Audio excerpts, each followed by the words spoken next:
సరే అమ్మా, తెలుసుకొని మా వాళ్ళకి చెప్తాను. మూర్తి, సార్. ఈ కేసు రాసుకోమ్మా. Okay sir. నేను చూసుకుంటాను, మీరు బయలుదేరండి.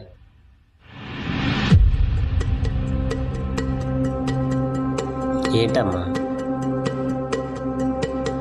కుర్రవాళ్ళు కదా, కొద్దిగా జాగ్రత్తగా చూసుకోమని చెప్పండి అమ్మా. నెంబర్ తీసుకొని ఏమైనా ప్రాబ్లం అయితే నాకు ఫోన్ చేయండి. సరే సార్. రా విజయ్.